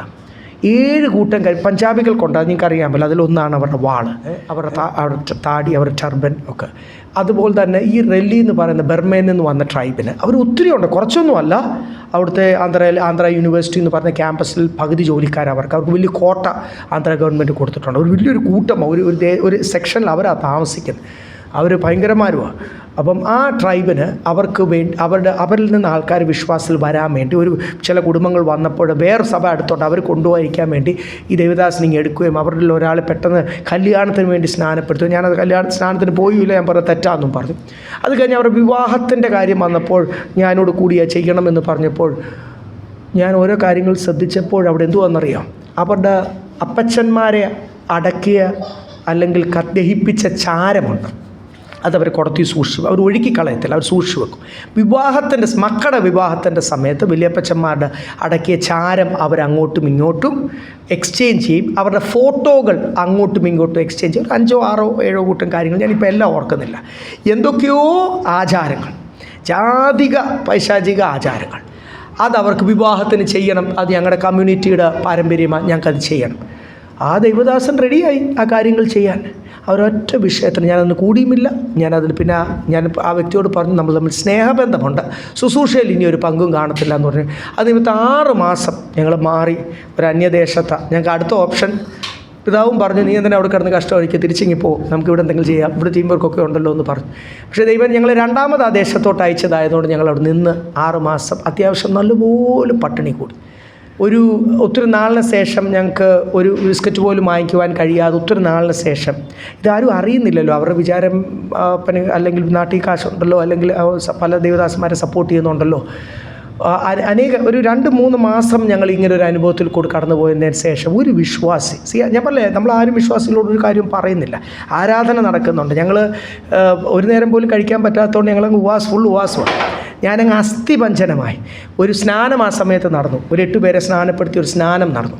ആ സമയത്ത് ഞാൻ ഓർക്കുന്നു, ഞങ്ങൾ അവിടെ നിന്ന് മാറി ഞങ്ങൾ ഇൻഡിപെൻഡൻ്റായിട്ട് വേറെ തുടങ്ങി, പിള്ളേരുടെ ഇടയ്ക്ക് 4 കോളേജുള്ള ഒരു ക്യാമ്പസിൻ്റെ ഇടയ്ക്ക്. ആ സ്നാനം നടത്തുന്ന സമയത്ത് ഞാൻ വെള്ളത്തിലോട്ട് ഇറങ്ങിയപ്പോൾ എൻ്റെ ഷർട്ടൊക്കെ എന്നോട് ചേർന്നിരുന്ന്, അത് കഴിഞ്ഞിട്ട് ആ ഫുൾ കൈ ഷർട്ടൊക്കെ അസ്ഥിയുടെ മേൽ ഷർട്ടിട്ട പോലെ ഇരുന്നു. അങ്ങനെ ഒരു അനുഭവം ഉണ്ടായി. അത് ഈ വെറും ആഹാരം ഇല്ലാത്തതുകൊണ്ട് മാത്രമല്ല, ഭാരം എന്തായിത്തീരും, ആ ദേശശക്തിയോടുള്ള പോരാട്ടം. അങ്ങനെ വെങ്കടേശ്വരനൊക്കെ ആരാധിക്കുന്ന ഒരു കോളനി, ഒരു സ്ട്രീറ്റിലാണ് ഞങ്ങളായിരിക്കുന്നത്, അമ്പലം ഫ്രണ്ടിൽ. അപ്പം അതിനോടൊക്കെയുള്ള ഓരോ പോരാട്ടം ഞാൻ പറഞ്ഞത്. അവിടെ ഒക്കെ കഷ്ടം സഹിക്കുമ്പോൾ ഇവിടെ എഴുതിയിരിക്കുന്നത്, നിങ്ങൾ ആ ഭാഗം ഒന്ന് വായിച്ച 3ാമത്തെ വാക്യം, ഞങ്ങളുടെ പ്രബോധനം അബദ്ധത്തിൽ നിന്നോ അശുദ്ധിയിൽ നിന്നോ വ്യാജത്തോടെയോ വന്നതല്ല. ഇത് മനുഷ്യരെ സന്തോഷിപ്പിക്കുന്ന, അല്ലെങ്കിൽ ഞാൻ പറഞ്ഞല്ലോ, ഒരു കൂട്ടം ആൾക്കാരെ, ആ ഒരു റെല്ലി ട്രൈബിനെ അത് പറ്റത്തില്ല എന്ന് പറഞ്ഞ് മാറി നിമിത്തം ഞങ്ങൾ കൊടുക്കേണ്ട വിലയാണ്. പിന്നെ നാട്ടിലൊക്കെ വന്ന് ഒരു വസ്തുവൊക്കെ വിറ്റാണ് പിന്നെ ഞങ്ങളെ തന്നെ ഒന്ന് ശുശ്രൂഷയിൽ എന്തെങ്കിലും സപ്പോർട്ട് ചെയ്യുവാനോ ടീം വർക്ക് ചെയ്യുവാനോ ഒരു വാഹനമൊക്കെ വാങ്ങിച്ച് സൗണ്ട് സിസ്റ്റമൊക്കെ ആദ്യം ഞങ്ങളതാണ് ചെയ്തത്. പിന്നെ ഞങ്ങളങ്ങ് ഇറങ്ങി ഗ്രാമത്തിലോട്ട് പരസ്യത്തിനും ടൗണിലെ ചർച്ച. അപ്പോൾ ഇതുപോലുള്ള മനുഷ്യനെ സന്തോഷിപ്പിച്ചാൽ ഒരു കുഴപ്പവുമില്ല. പല കമ്മ്യൂണിറ്റിയും ഉണ്ട്. ഇത് കേരളത്തിൽ നമുക്കറിയത്തില്ല. ഇവിടുന്ന് അങ്ങനെ എല്ലാ കമ്മ്യൂണിറ്റിയൊക്കെ അത്യാവശ്യം ഒരുപോലൊക്കെ, എല്ലാവർക്കും വൃത്തിയുണ്ട്, എല്ലാവർക്കും നന്നായിട്ട് ജീവിക്കുന്നു, എല്ലാവർക്കും അത്യാവശ്യം വിവരവും വിദ്യാഭ്യാസവും ഒക്കെ ഉണ്ട്. കേരളത്തിൽ നിങ്ങൾക്കിത് പറഞ്ഞാൽ മനസ്സിലാകത്തില്ല. നിങ്ങൾ വേറെ സംസ്ഥാനത്തിൽ ചെല്ലുമ്പോഴാണ് ഓരോ കമ്മ്യൂണിറ്റിക്ക് അവരുടെ ആചാരമുണ്ട്. ഇപ്പം യഹൂദൻ പ്രമാണികൾ അല്ലെങ്കിൽ യഹൂദന്മാർക്ക് അവരുടെ പാരമ്പര്യമുള്ള പോലെ തന്നെ ജാതികളിൽ നിന്ന് വരുന്നവർക്ക് അവരുടെ ആചാരമുണ്ട്. അതിൽ നിന്ന് മാറാൻ പറഞ്ഞാൽ, നമുക്കറിയാവുന്ന ഈ പ്രായമുള്ളൊരു ദൈവദാസൻ മാത്രമേ ഉള്ളൂ പഞ്ചാബികൾ സിക്കിൽ നിന്ന് വന്നവരുടെ മുടി വെട്ടി ടർബൻ എടുത്ത് വാളും മാറ്റി എല്ലാം മാറ്റി ദൈവസന്ധിയിൽ വരുവാണെങ്കിൽ മര്യാദയ്ക്ക് നല്ല സ്നാനപ്പെടുത്തത്തില്ല എന്ന് പറഞ്ഞു. അല്ലാതെ പഞ്ചാബിൽ ആയിരക്കണക്കിന് സഭകളുണ്ട്. അവിടെ മുഴുവനും അവർ ഈ ടർബനും കെട്ടി മുടിയും വളർത്തി, അതൊരു വ്രതമാണ്, അവരുടെ ഗുരുവിനോടുള്ള ഒരു വ്രതമാണ്. ആ വ്രതത്തിൽ തന്നെയാണ് പെന്തിക്കോസ് വിശ്വാസികൾ എന്ന് പറഞ്ഞു.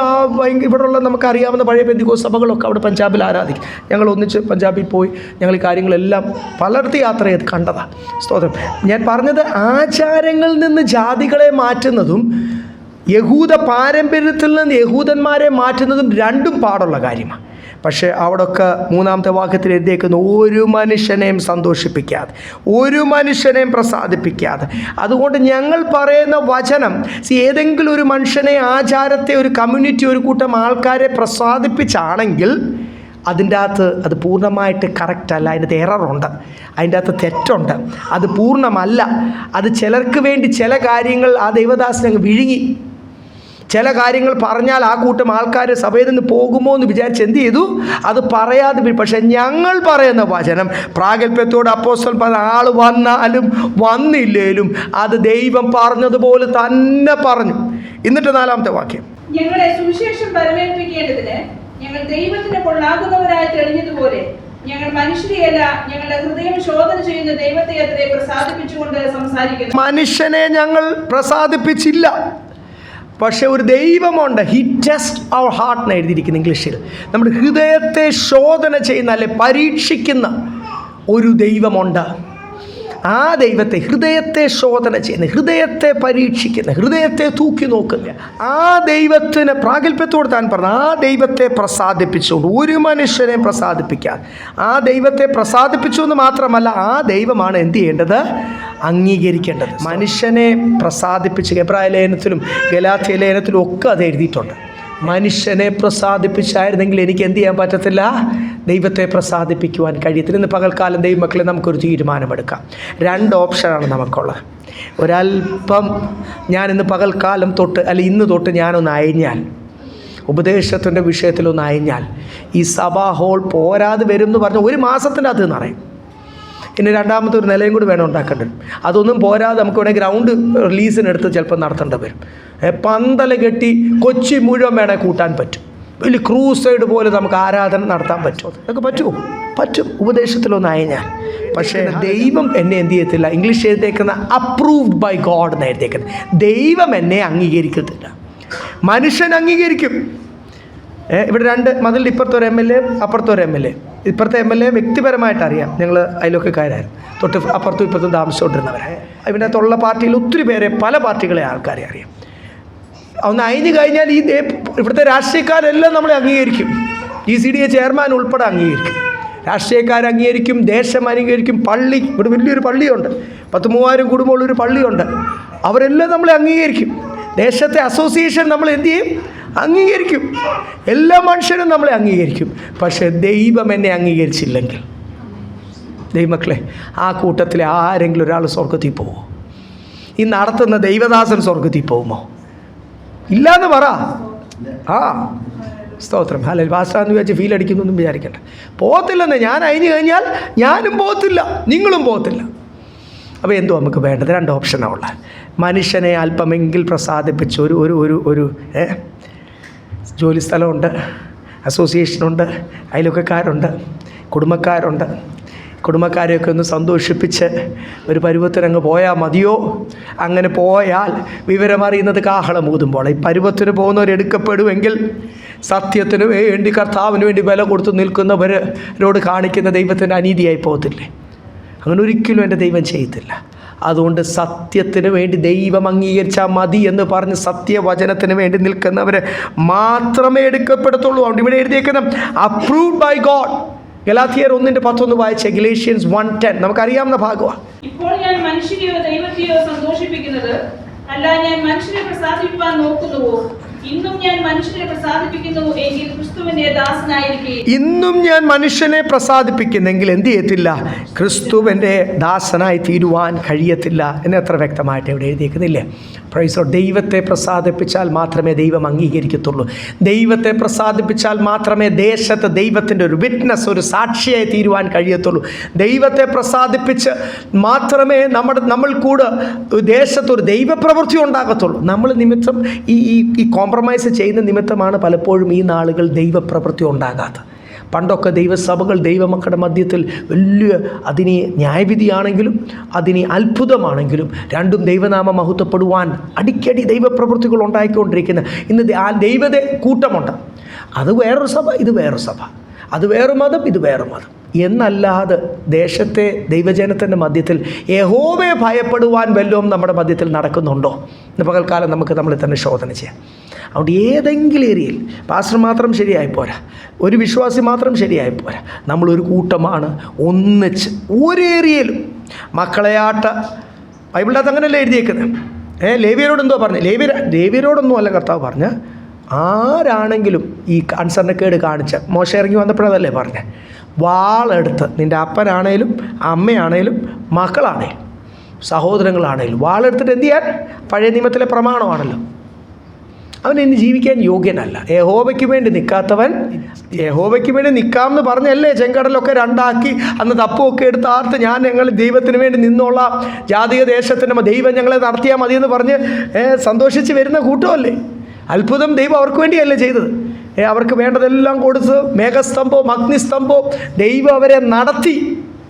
അവരുടെ ഡ്രസ്സ് അവരുടെ കൂടെ വളർന്നു, അവരുടെ ചെരുപ്പ് അവരുടെ കൂടെ വളർന്നു, അവരുടെ മസിൽസൊക്കെ ദൈവം എന്ത് ചെയ്തു? ദൂതന്മാരെ പോലെ അങ്ങ് ആക്കി. ഒരു മസിൽ കയറ്റവും ഇല്ലാതെ ഓരോ ദിവസവും 100 കിലോമീറ്ററോ ഒക്കെ നടക്കാൻ, അല്ലെ 50 കിലോമീറ്ററൊക്കെ നടക്കാൻ അവരെ അങ്ങ് ദൈവം എന്ത് ചെയ്തു? അങ്ങ് സ്വർഗീയ സൃഷ്ടികളെ പോലെ അങ്ങ് ആക്കി. പ്രായമുള്ളവരുണ്ടെന്നേ, ക്ഷീണമുള്ളവരുണ്ടെന്നേ. അതുകൊണ്ട് ഇപ്പം അല്ലെങ്കിൽ അല്പ അസ്വസ്ഥതയുള്ളതുകൊണ്ട് ആ കുഞ്ഞങ്ങനെ ഇച്ചിരി പ്രൈസിലോട്ട് അല്ലെങ്കിൽ പ്രയാസം ഉണ്ടാക്കുന്ന കുഞ്ഞല്ല, അതിനേക്കാൾ കൊച്ചു കുഞ്ഞുങ്ങളുണ്ടെന്നേ ഇതിൻ്റെ കൂട്ടത്തിൽ. ഗർഭിണികൾ നമുക്കറിയാം, പ്രസവമൊക്കെ കഴിഞ്ഞിട്ട് അവരൊരു 3 മാസം അങ്ങ് റെസ്റ്റ് എടുക്കും. ഇത് വല്ലതും അവിടെ കിട്ടിയോ? ഈ നടന്നവർക്ക് ഇത് വല്ലതും കിട്ടിയോ? ഇല്ലെന്നേ. സ്തോത്രം. അപ്പം എന്ത് ചെയ്തു? ഇതിനു വേണ്ടി കുഞ്ഞുങ്ങൾ എൻ്റെ ഇടയ്ക്കുണ്ടായി. അവരുടെ അമ്മമാരൊക്കെ എന്ത് ചെയ്തു? ഈ 50 കിലോമീറ്റർ ദിവസം അങ്ങ് നടന്നു, അല്ലെ 100 കിലോമീറ്റർ, എത്ര നമ്മൾ അറിയുന്നില്ല. ആത്മാവ് നടത്തുന്ന പോലെ മേഘസ്തംഭം പോവുമല്ലേ, മേഘം നിർത്താതെ ഇവർക്ക് നിർത്താൻ പറ്റത്തില്ല. അന്നത്തെ കോട്ട തീരണമെങ്കിൽ എന്ത് ചെയ്യണം? മേഘം നിൽക്കണം. അപ്പോൾ യഹോവ അവരങ്ങ് നടത്തി. ഞാൻ പറഞ്ഞില്ലേ, വളരെ മിറക്ലസ്ലി അവിടെയൊക്കെ ഈ ശാസ്ത്രത്തെയൊക്കെ തോപ്പിച്ചുകൊണ്ടാണ് യഹോവ അവരുടെ ജീവിതത്തിൽ പ്രവർത്തിച്ചത്. പക്ഷെ അവർക്ക് എന്ത് ചെയ്യാൻ പറ്റിയില്ല? ദൈവത്തിന് വേണ്ടി നിൽക്കുവാൻ കഴിയുന്നില്ല. യേശാൽ ഇവിടെ ഗലാത്യലേഖനം 1-ാം അധ്യായത്തിൽ നമ്മൾ കണ്ടു, ഞാൻ മനുഷ്യനെ പ്രസാദിപ്പിച്ചായിരുന്നെങ്കിൽ ഇന്ന് ഞാൻ ദൈവത്തിൻ്റെ ദാസനായി നിൽക്കത്തില്ലായിരുന്നു. 5-ാമത്തെ വാക്യം, നിങ്ങൾ അറിയും പോലെ ഞങ്ങൾ ഒരിക്കലും മുഖസ്തുതിയോ ദ്രവ്യാഗ്രഹത്തിന് ഉപായമോ പ്രയോഗിച്ചിട്ടില്ല, ദൈവം സാക്ഷി. ഞങ്ങൾ ഒരിക്കലും മുഖസ്തുതിയോ ഉപായമോ ഞങ്ങൾ പ്രവർത്തിച്ചിട്ടില്ല, ദൈവം അതിനെന്ത് ചെയ്തു? സാക്ഷി. സ്തോത്രം. മുഖസ്തുതി എന്ന് എഴുതിയിട്ട് ഇവിടെ ഉപായ, ക്ലോക്ക് ഓഫ് കവച്ചസ്നെസ് എഴുതിയിരിക്കുന്നത്. അതല്ലേ ഇന്നത്തെ മെസ്സേജ് മുഴുവനും, അതല്ലേ ദ്രവ്യാഗ്രഹവും അത്യാഗ്രഹം. ദ്രവ്യാഗ്രഹത്തിൻ്റെ ഉപായം ഞങ്ങൾ പ്രയോഗിച്ചിട്ടില്ല, കാര്യം ഞങ്ങളുടെ ഉള്ളിൽ സത്യാത്മാവുണ്ട്. അപ്പോൾ ഇന്ന് ഏതെങ്കിലും ഒരു ദൈവദാസനോ പ്രാസംഗികനോ ബൈബിൾ ടീച്ചറോ ദ്രവ്യാഗ്രഹത്തിൻ്റെ ഉപായം എന്ന് വെച്ചാൽ നിങ്ങൾക്ക് കിട്ടും, നിങ്ങൾക്ക് പ്രാപിക്കും, ദ്രവ്യത്താൽ അനുഗ്രഹിക്കപ്പെടും. അനുഗ്രഹം എന്ന് പറയുന്ന ദ്രവ്യമാണ്. ആരാ പറഞ്ഞു? അങ്ങനെയാണെങ്കിൽ ഈ തീർത്ഥാടനത്തിനൊക്കെ പോകുന്ന ആൾക്കാരില്ലേ, അവർക്കൊക്കെ വാരിക്കൊടുത്ത് ഈ ദേശശക്തി കൊടുക്കുന്നുണ്ട്. അതുപോലെ മൂർത്തികളെ സേവിക്കുന്ന എന്ത് വേണ്ടി കോടീശ്വരന്മാരുണ്ട്. അവരൊക്കെയാണ് എന്നാ മണവാട്ടി, ഇല്ലേ? അങ്ങനെയാണോ? അല്ല. ദ്രവ്യം അനുഗ്രഹമാണെന്നെങ്ങും പറഞ്ഞിട്ടില്ല. യേശുവാണ് നമ്മുടെ റോൾ മോഡൽ. അപ്പോസ്തലന്മാർ യേശുവിനെ അനുകരിച്ചു, നമ്മളും അനുകരിക്കാൻ നമുക്കൊരു. അപ്പം ഇവിടെ എഴുതിയേക്കുന്ന മുഖസ്തുതി, എനിക്ക് വിഷമമുണ്ടെന്ന് പറയാൻ. ഒരു ഇച്ചിരി ചർച്ചിലോ ഞാനത് തുറന്ന് പറയുന്നേ ഉള്ളൂ കേട്ടോ. നമ്മൾ ഇത്രയും വർഷങ്ങളായിട്ട് ശുശ്രൂഷയിലും ഒത്തിരി ശുശ്രൂഷകൾ കാണും. ദേവദാസന്മാരാണല്ലോ നമ്മുടെ കൂട്ടുകാർ, ചെയ്യുന്ന പ്രൊഫഷനിലാണല്ലോ നമുക്ക് കൂടുതലും സഖ്യത വരുന്നത്. എല്ലാവരും ചെയ്യുന്ന ഒരു പണിയാണ്. പണ്ടൊക്കെ ഗൾഫുകാർ, ഇപ്പം ഗൾഫല്ലല്ലോ, ഇപ്പം അല്ലാത്ത ഒത്തിരി രാജ്യങ്ങളുണ്ടല്ലോ. ആരെങ്കിലും ഒരാൾ ഒരു ഗൾഫുകാരൻ വന്നു കഴിഞ്ഞാൽ പിന്നെ ആ ദൈവദാസൻ അവിടെ ആയിരിക്കും. അവിടെ അവർക്ക് വേണ്ടി പച്ചക്കറി വാങ്ങിച്ച്, കണ്ടിട്ടുള്ള കാര്യമോ ദൈവമക്കളെ, എന്ത് വേണ്ടി അവരുടെ കാര്യങ്ങളും ചെയ്ത്, അവരുടെ വീടിൻ്റെ കാര്യങ്ങളും ചെയ്ത്, അവരുടെ പണിയും ചെയ്ത് അവിടെ ആയിരിക്കും. പോകുന്നത് വരെ പിന്നെ ആ ദൈവദാസനും കുടുംബവും അവിടെ സേവ ചെയ്തുകൊണ്ട് അവിടെ ആയിരിക്കും. അവരുടെ ബുദ്ധിമുട്ട് കൊണ്ടൊക്കെ അങ്ങനെ ആയിപ്പോകുന്നതായിരിക്കും. പക്ഷേ ഒരു ദൈവദാസൻ അങ്ങനെ ആയിത്തീരാൻ പാടുണ്ടോ? എത്ര പേര് ഒരിച്ചിരി കാശുണ്ടോ, ഒരിച്ചിരി പഠിത്തമുണ്ട്, അവരെ സാറേ സാറേ എന്നൊക്കെ വിളിച്ച് ദൈവദാസൻ സാറേ എന്ന് വിളിക്കുമ്പോൾ വിശ്വാസികൾ എന്ത് ചെയ്യും? അവരെന്ത് ചെയ്യും? സാറേ എന്ന് വിളിക്കും. കൂട്ടു സഹോദരങ്ങളല്ലേ, നമ്മളൊരു കുടുംബം ഉണ്ടല്ലേ. ഇന്നേ വരെ ഇതുകൊണ്ട് ഇവിടെ 4 മക്കളുണ്ട് നമുക്ക്. ഇതിൽ ആരെങ്കിലും ഒരാൾ എന്തെങ്കിലും രീതിയിൽ ഒരു ലോകത്തിൽ ഒരു സ്ഥാനത്തിൽ ദൈവം ആക്കിയെന്നങ്ങ് വെച്ചോ, അവർ അഹങ്കരിക്കുന്ന രീതിയിൽ ആക്കല്ലേ എന്നാണ് എൻ്റെ സോഫിയുടെയും പ്രാർത്ഥന. എങ്ങ് വെച്ചോ. അവരാരെങ്കിലും കൂട്ടു സഹോദരന്മാർ സാറേ സാറേ എന്ന് വിളിക്കുമോ, അതോ എൻ്റെ സഹോദരൻ എന്നുള്ള ഫ്രീഡത്തിലിടാ, അല്ലെങ്കിൽ ചേട്ടനാണ് ചേട്ടാ അങ്ങനെയല്ലേ വിളിക്കുന്നത്. കാര്യം അവരെന്തുവാ? ആരും ആരേക്കാൾ വലിയവനല്ല. അവർ ഒന്നിച്ച് ജനിച്ച് വളർന്ന ഒന്നിച്ചുള്ള ആൾക്കാർ. അവരൊരു കുടുംബമാണ്, ഒരു രക്തമാണ് അവരിൽ കൂടെ ഒഴുകുന്നത്. ഇതിൻ്റെ അകത്ത് സാറൊന്നുമില്ല. അങ്ങനെയല്ലേ? പക്ഷേ എത്ര സഭയിലാണെന്നറിയാം. എനിക്ക് വ്യക്തിപരമായിട്ട് എത്ര പേരെ അറിയാം. ആരെങ്കിലും ഒരു ഇച്ചിരി എന്തെങ്കിലും ഒരു അല്പന അതിൻ്റെ അകത്തുണ്ടെങ്കിൽ ആ ആളെ കയറി ആ ആൾക്കും അത് ഭയങ്കര ഇഷ്ടമാണ്. കേട്ടതും പുള്ളി അങ്ങപ്പോഴത്തേക്ക് അങ്ങ് സാറാവും. ദൈവദാസൻ അങ്ങനെ വിളിക്കും, വിശ്വാസികളും വിളിക്കും. അപ്പോഴത്തേക്ക് ദൈവദാസൻ ഈ വ്യക്തി കുടുംബം നമുക്ക് വേണ്ടി വലിയ കാര്യങ്ങൾ ചെയ്തു. ഇതൊക്കെ നിങ്ങളും കേട്ടിട്ടുള്ളതാണല്ലോ. പല സഭ, ആദ്യത്തെ സഭയൊന്നും അല്ലല്ലോ, നിങ്ങൾ ഒത്തിരി സഭയൊക്കെ കഴിഞ്ഞല്ലേ നിങ്ങളും വന്നത്. എന്നെ പോലെ തന്നെ നിങ്ങൾ ഇതൊക്കെ കേട്ടിട്ടുണ്ടല്ലോ. ഇതൊന്നും അപ്പോസ്തലൻ പറയും, ഇത് ചെയ്യാൻ പാടില്ല, ഇത് വചനത്തിൻ്റെ പ്രമാണമല്ല. Praise Lord. വചനത്തിനകത്ത് എഴുതിയിരിക്കുന്ന ഞാൻ ആരോടും മുഖസ്തുതി പറഞ്ഞിട്ടില്ല. നിങ്ങൾ ആരാണേലും അതെനിക്കൊരു വിഷയവുമല്ല. നമ്മളെല്ലാം ക്രിസ്തുവിൽ ഒന്നാ. ദൈവം ഒരു അഭിഷക്തന് അല്ലെ വചനം പഠിപ്പിക്കുന്ന ഒരാൾക്ക് ഒരു അഭിഷേകം, ഒരു അധികാരം കർത്താവ് കൊടുത്തിട്ടുണ്ടെങ്കിൽ കറക്റ്റ് ചെയ്യാൻ പറഞ്ഞാൽ, ഇനി ഏത് സാറായിക്കോട്ടെ ആരായിക്കോട്ടെ, അത് ലോകത്തിൽ ഇവിടെ ആരാണ് ദൈവസന്നിധിയിൽ വന്നാൽ സഹോദര സഹോദരി ബൈബിൾ ഇന്നതാ പറയുന്ന ഇന്ന വിഷയത്തിന് കറക്ഷൻ പ്രാപിച്ചോണം. അല്ലെങ്കിൽ പിന്നെ ഇവിടെ ഞങ്ങളുടെ കൂടെ ആരാധിക്കാൻ ബുദ്ധിമുട്ടാവും. ഇനി ഞങ്ങൾ തീരുമാനം എടുത്തില്ലെങ്കിലും സ്വർഗം അങ്ങ് തീരുമാനം എടുക്കും എന്ന് പറഞ്ഞോണം. അതുകൊണ്ട് അത് പറഞ്ഞ ഒരു വ്യക്തിയാണ് അപ്പോസ്തലൻ. താൻ പറഞ്ഞ ആർക്കും മുഖസ്തുതിയും പറഞ്ഞില്ല, ദ്രവ്യാഗ്രഹം ഇന്നത് കിട്ടും ഇതാണ് വാഗ്ദത്തം എന്ന് പറഞ്ഞ് തെറ്റായ വാഗ്ദത്തം പറഞ്ഞ ഒരു ഉപായവും, ദ്രവ്യാഗ്രഹത്തിൻ്റെ ഉപായവും ഞാൻ എന്ത് ചെയ്തില്ല, പ്രയോഗിച്ചില്ല. അതിനാര് സാക്ഷി? ചിലരുണ്ടല്ലോ ഈ ആരും കാണാതെ ഇതൊക്കെ പ്രയോഗിച്ചിട്ട് വന്ന് വേറൊരു സഭയിൽ അങ്ങോട്ട് സൂക്ഷിക്കാൻ വരുമ്പോൾ ഞാൻ ഭയങ്കരനായിരുന്നു, ഞാൻ സ്ട്രിക്റ്റ് ആയിരുന്നു, ഞാൻ ഇങ്ങനെ നിന്നു എന്നൊക്കെ പറയാറുണ്ട്. താൻ പറയുക ഞാൻ ഈ പറയുന്നതൊക്കെ സത്യമാണെന്നുള്ളതിന് who is my witness? God is my witness. ദൈവം അതിന് സാക്ഷി. ഒരു വള്ളിക്കും പുള്ളിക്കും എന്ത് ചെയ്യില്ല, മാറ്റമില്ല. അങ്ങനെ തന്നെ ഞാൻ ആൾക്കാരുടെ കറക്ഷന് വേണ്ടി സംസാരിച്ചിട്ടുണ്ട്. 6-ാമത്തെ വാക്യം. ക്രിസ്തുവിന്റെ അപ്പോസ്തലന്മാർ എന്ന അവസ്ഥയ്ക്ക് ഘനത്തോടെ ഇരിപ്പാൻ കഴിവുണ്ടായിട്ടും ഞങ്ങൾ മനുഷ്യരോട്, നിങ്ങളോടാകട്ടെ മറ്റുള്ളവരോടാകട്ടെ മാനം അന്വേഷിച്ചില്ല. ക്രിസ്തുവിന്റെ അപ്പോസ്തലന്മാർ അത് വലിയൊരു സ്ഥാനമല്ലേ. വെറും ദൈവദാസന്മാരല്ല, പല സഭകളുടെ മേൽ അധികാരമുള്ള ഒരാളാണ് ഒരു അപ്പോസ്തലൻ. പല ദൈവദാസന്മാരെ ഉപദേശിക്കുവാൻ ദൈവമാക്കി വെക്കുന്ന ഒരാൾ. ആ 5 വിധ ശുശ്രൂഷയിൽ ഏറ്റവും ശ്രേഷ്ഠമായൊരു ശുശ്രൂഷയാണ്. ഒരു പദമല്ല. ഇപ്പം ഞാൻ നാളെ വിസിറ്റിംഗ് കാർഡിലോട്ട് അപ്പോസ്റ്റൽ സാംസൺ അങ്ങനെയൊക്കെ ചെയ്യുന്നവരുണ്ട് കേട്ടോ. അങ്ങനെയൊക്കെ നമ്മൾ ഞാൻ കണ്ടിട്ടുണ്ട് പല ഇതിൻ്റെ. അതൊരു പദമൊന്നും ഡോക്ടർ എന്ന് പറഞ്ഞ് വെക്കുന്ന ഒരു പദമൊന്നും അല്ല. സ്തോത്രം. അത് ഒരു അധികാരമാണ്, ഇല്ലേ? അങ്ങനെ ഒരു അധികാരം ദൈവം പല ദൈവദാസന്മാരെ ഉപദേശിക്കുവാൻ, ഒരു അധികാരം പല സഭകളെ ഉപദേശിക്കുവാൻ, ഒന്നിൽ കൂടുതൽ സഭകളെ ഉപദേശിക്കുവാൻ ഒരു അധികാരം ദൈവം തന്നിട്ടുണ്ടെങ്കിൽ അപ്പോസ്തലൻ പറയുക, ഞാൻ ആ അധികാരവും വെച്ചുകൊണ്ടിരുന്ന് അങ്ങനെയല്ല ഞാൻ ശുശ്രൂഷിച്ചിട്ടുള്ളത്. അങ്ങനെ ഒരു മനുഷ്യനിൽ നിന്നൊരു മാനം ഞാൻ എന്ത് ചെയ്യില്ല. I did not seek a praise from men. ഇല്ലേ, മനുഷ്യനിൽ നിന്നൊരു മാനം ഞാൻ എന്ത് ചെയ്തില്ല, പ്രതീക്ഷിച്ചില്ല, ഞാനത് അന്വേഷിച്ചുമില്ല. പിന്നെ ഒരമ്മ തന്റെ കുഞ്ഞുങ്ങളെ പോറ്റും പോലെ ഞങ്ങൾ നിങ്ങളുടെ ഇടയിൽ ആർദ്രതയുള്ളവരായിരുന്നു. ഇവിടെ എഴുതിയേക്കുന്ന ഒരമ്മ. കാര്യം നിങ്ങൾ എന്നെ കുറേ അങ്ങ് സ്തുതിച്ച് ഞാൻ വലിയവനായി ഞാൻ ചില തീരുമാനങ്ങൾ പറയുന്ന ഒരവസ്ഥയിലേക്കല്ല സഭയെ കൊണ്ടുപോയത്. കർത്താവിൻ്റെ ഒരു മാതൃകയുണ്ട്.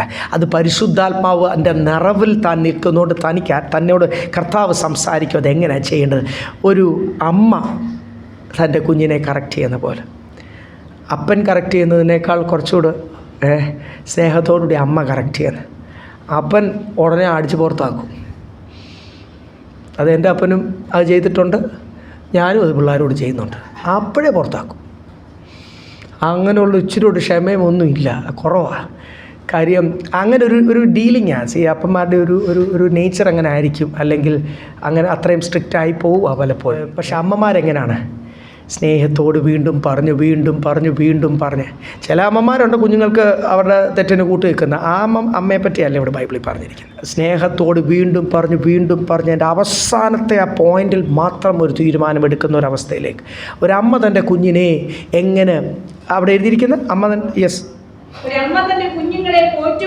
പോറ്റുന്നത് പോലെ നേഴ്സസ് എഴുതിക്കുന്നത്. അതിൻ്റെ ആ പോറ്റുന്നതിൻ്റെ അകത്ത് വെറും ആഹാരം കൊടുക്കൽ മാത്രമല്ല, ആ ചേഞ്ച് ആവശ്യമായ എല്ലാ ട്രെയിനിങ്ങും അതിൻ്റെ അകത്തുണ്ട്.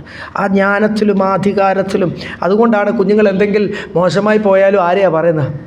അമ്മമാരെയാണ് പറയുന്നത്, അപ്പന്മാരെ അല്ല. അതും ഓർത്തോണം. അമ്മമാർ ഒത്തിരി അങ്ങോട്ട് കുഞ്ഞുങ്ങൾക്ക് സപ്പോർട്ട് നിൽക്കുമ്പോൾ കുഞ്ഞുങ്ങൾ തെറ്റായി പോയാലും അമ്മയുടെ വളർത്തുദോഷമാണെന്ന് പറയും ലോകത്തിൻ്റെ ഒരു രീതിയല്ലേ. കാരണം എന്നാ, ആ പോറ്റുന്നതിൻ്റെ അകത്ത് വെറും ഫുഡ് കൊടുക്കുകയും ആവശ്യങ്ങൾ സാധിക്കുകയും മാത്രമല്ല, ആ ഡിസിപ്ലിനിങ് അതിൻ്റെ അകത്തുണ്ട് കൂടുതൽ കുഞ്ഞുങ്ങളുമായിട്ട്. അതുപോലാണ് നിങ്ങളെ സ്നേഹിച്ച് ഡിസിപ്ലിൻ അടിച്ച് പുറത്താക്കാനാണെങ്കിൽ തെറ്റായിട്ടുള്ളവർ തെസ്സലോനിക്ക സഭയിലും കാണും. അവരെ പുറത്താക്കുന്നതല്ല അതതിൻ്റെ അവസാനത്തെ സ്റ്റെപ്പാണ്. പക്ഷെ അതുവരെയും അവരോട് സ്തോത്രം. എന്നിട്ട് 8ാമത്തെ വാക്യം തൊട്ട് അടുത്ത ആഴ്ച നമുക്ക് ചിന്തിക്കാം. കൊലോസ്യ ലേഖനത്തിൽ എഴുതിയിട്ടുണ്ടല്ലോ, നമ്മൾ കഴിഞ്ഞ ദിവസങ്ങൾ പഠിച്ചല്ലേ ഉള്ളൂ. ഈ ചെയ്യുന്നതൊക്കെ മനുഷ്യന് വേണ്ടി എന്ന പോലല്ല, ദൈവത്തിന് വേണ്ടി എന്ന പോലെ താൻ ചെയ്യുന്നത്. ഈ ചെയ്യുന്നതൊക്കെ ഒരു ശുശ്രൂഷയായിട്ടാണ് താൻ ചെയ്യുന്നത്. സ്തോത്രം. ഇവിടെ എഴുതിയിരിക്കുന്നത് നമ്മൾ അതിൻ്റെ 8ാമത്തെ വാക്യത്തിൽ പറഞ്ഞു, നമ്മൾ വായിച്ചു. ഒന്നുകൂടി വായിച്ചിട്ട്, നിങ്ങളെ ഓമനിച്ചുകൊണ്ട് നിങ്ങൾക്ക് ദൈവത്തിന്റെ സുവിശേഷം പ്രസംഗിക്കുവാൻ മാത്രമല്ല, നിങ്ങൾ ഞങ്ങൾക്ക് പ്രിയരാകിയാൽ ഞങ്ങളുടെ പ്രാണനും കൂടെ വെച്ചു തരുവാൻ ഒരുക്കമായി. ഒരു മനുഷ്യനെയും പ്രസാദിപ്പിക്കുന്നില്ല കർത്താവിനെ. ഈ ഓമനിച്ചു പോറ്റി എന്നൊക്കെ പറഞ്ഞാൽ നിങ്ങൾ വിചാരിക്കണം അങ്ങ് ദേവദാസന്മാർ എപ്പോഴും അങ്ങ് സോഫ്റ്റായിട്ടോ. ഞാൻ പറഞ്ഞല്ലോ, അതിൻ്റെ ആവശ്യമായ ചേഞ്ച് വരണം. ഫൈനലി എന്ത് വരണം? ഫലമുണ്ടാകണം, മാറ്റമുണ്ട്. വ്യക്തിത്വങ്ങൾക്ക് എന്തുണ്ടാകണം? നിങ്ങളുടെയൊക്കെ പാരമ്പര്യ സ്വഭാവത്തിൽ നിന്ന് മാറി ഞാനും നിങ്ങളും ക്രിസ്തുവിൻ്റെ ഭാവത്തിലേക്ക് വരണം. സ്വർഗരാജ്യത്തിന് യോഗ്യരായിത്തീരണം. കാണും അവിടെ ചേഞ്ച് വരണം. അതുകൊണ്ട് സ്നേഹിച്ച് പോറ്റി ഓമനിച്ച് ഇങ്ങനെ ഞങ്ങൾ നിങ്ങളെ ഓമനിച്ച് നിങ്ങളുടെ ജീവിതത്തിൽ ചേഞ്ച് വരുവാൻ വേണ്ടി ഞങ്ങൾ പ്രവർത്തിച്ചു. മാത്രമല്ല നിങ്ങൾക്ക് വേണ്ടി ജീവൻ നൽകുവാനില്ലേ, നിങ്ങൾക്ക് വേണ്ടി ജീവനോട് നൽകുവാൻ ഞങ്ങൾ ഒരുക്കമായിരുന്നു. അത്രയ്ക്ക് ഡെഡിക്കേറ്റഡാണ്. നമുക്ക് ഈ പട്ടണത്തിലെ ദൈവദാസന്മാരെല്ലാം ഓർത്ത് പ്രാർത്ഥിക്കാം. ഈ കൊച്ചി പട്ടണത്തിലെ ദൈവദാസന്മാർ ഇതുപോലെ ഇപ്പോൾ ഈ വചനത്തിൽ ഇതാ മാതൃകയാണ് ദൈവമക്കളെ. ഇതുപോലൊന്ന് ഡെഡിക്കേറ്റഡായി തീർന്ന എത്ര നല്ലതായിരുന്നു. ജീവൻ നൽകുവാൻ, ഓരോരുത്തർ ക്രിസ്തുവിൽ തികവ് പ്രാപിക്കുവാൻ. അപ്പോസ്തലൻ പറയുക, എന്നിട്ട് ഒരു മനുഷ്യനെ പ്രസാദിപ്പിച്ചില്ല, കർത്താവിനെ മാത്രം പ്രസാദിപ്പിച്ചുകൊണ്ട്. സ്വതന്ത്രം അങ്ങനെയൊക്കെ ഞങ്ങളെ നിരാശപ്പെടുത്തേണ്ട, ക്ഷീണിപ്പിക്കേണ്ട അവസ്ഥകൾ കൂടെ ഒക്കെ കടന്നു പോയിട്ടും നിങ്ങളുടെ മധ്യത്തിൽ വരുവാനും നിങ്ങളോട് വചനം സുവിശേഷം പ്രസംഗിക്കുവാനും ധൈര്യം ദൈവം തന്നു. പരിശുദ്ധാത്മാവിൻ്റെ നിറവിനാൽ കർത്താവ് ദൈവമക്കളെ നമുക്ക് നിറയപ്പെടാം. ഹല്ലേലൂയ. ആ ഒരു ധൈര്യം കർത്താവ് നമുക്ക് തരട്ടെ. നമ്മുടെയൊക്കെ മധ്യത്തിൽ കർത്താവിൻ്റെ വലിയ പ്രവൃത്തി നടക്കുവാൻ, ദൈവപ്രവൃത്തി നടക്കുവാൻ ഒരു ധൈര്യത്താലും കൃപയാലും കർത്താവ് നമ്മളെ നിറയ്ക്കട്ടെ, ജ്ഞാനത്താൽ നിറയ്ക്കട്ടെ. ഒത്തിരി പ്രാർത്ഥിക്കേണ്ട ഒരു സമയമാണ്. കർത്താവ് നമുക്ക് ആ വലിയ ദൈവസ്നേഹത്താൽ നിറയ്ക്കട്ടെ. പരിശുദ്ധാത്മാവിൻ്റെ ശക്തി, ധൈര്യം, കർത്താവിനെ മാത്രം പ്രസാദിപ്പിച്ച് നിൽക്കുവാനുള്ള ഒരു കൃപ നമ്മളങ്ങ് നിൽക്കുമ്പോൾ നമ്മൾ കൂടെ ദൈവപ്രവൃത്തി നടക്കും. ദൈവമക്കളെ ദേശത്ത് എന്നിൽ കൂടെ, എൻ്റെ കുടുംബത്തിൽ കൂടെ ഞാൻ സംസാരിക്കുമ്പോൾ, ആ ദേശത്ത് താമസിക്കുമ്പോൾ ഞങ്ങളിൽ കൂടെ ദൈവം പ്രവൃത്തി നടക്കണം. ദൈവം ആരാന്ന് ദേശം അറിയണം. അതിന് നമ്മൾ യോഗ്യരായി തീർത്ത് ദൈവം നമ്മളെ സഹായിക്കട്ടെ.